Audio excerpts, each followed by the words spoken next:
Cison di Valmarino, un piccolo borgo in provincia di Treviso, è stato teatro del primo G8 agricolo della storia.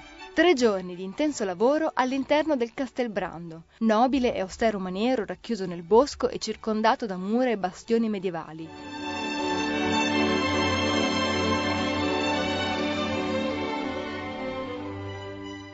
All'Italia oggi l'onore di ospitare questo primo vertice G8 dell'agricoltura e al Ministro alle politiche agricole Luca Zaia l'importante responsabilità di coordinare il dialogo fra i ministri di Canada, Federazione Russa, Francia, Germania, Giappone, Regno Unito e Stati Uniti d'America.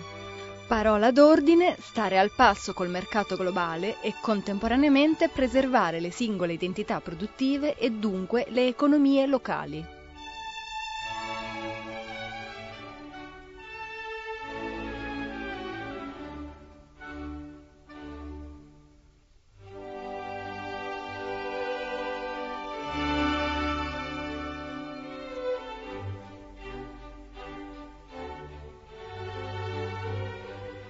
La località trevigiana ha accolto i ministri dell'agricoltura degli 8 paesi più industrializzati del mondo, al fine di aprire un dialogo e stabilire una strategia comune relativamente alla crisi dei prezzi delle materie prime agricole e all'emergenza alimentare mondiale.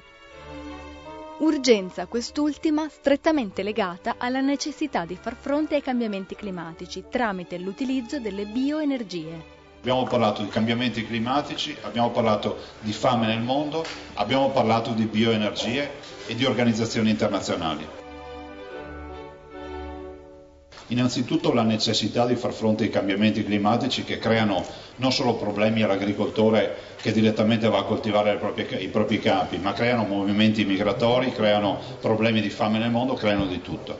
I cambiamenti climatici sappiamo che sono direttamente collegati al protocollo di Kyoto, sono collegati alle emissioni in atmosfera, sono collegati alle forme di produzione industriale, alle forme di vita che noi abbiamo, e quindi come naturale e logica conseguenza quella di fare una riflessione su questo, ma soprattutto pensare che l'agricoltura potrebbe essere un utile aiuto ai cambiamenti climatici. Come? Pensando ad esempio alle bioenergie.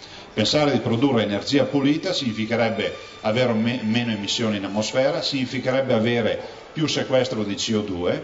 Ricordo che Kyoto ci parla di CO2 sequestration, cioè di sequestro di anidride carbonica, e per questo motivo coltivare piante, quindi biomasse, coltivare la canna da zucchero in Brasile, che mi sequestra il CO2 e poi questa biomassa la porto alla produzione di bioetanolo, di bioenergia, significa comunque aver completato un ciclo in maniera pulita.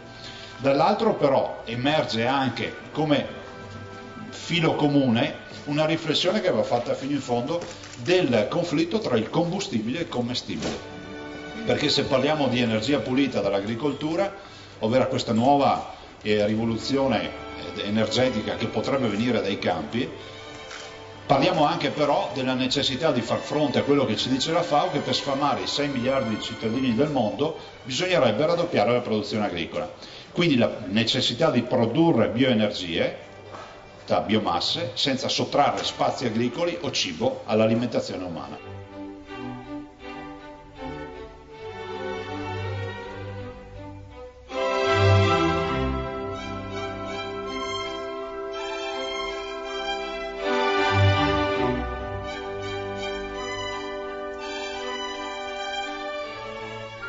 Un importante confronto internazionale, dunque, che si propone di riportare gli agricoltori e la produzione agricola al centro dell'agenda economica e politica mondiale, necessità che era già emersa durante il vertice G8 di Taiyako in Giappone. Condivisione del fatto che bisognerà riportare l'agricoltura al centro della discussione.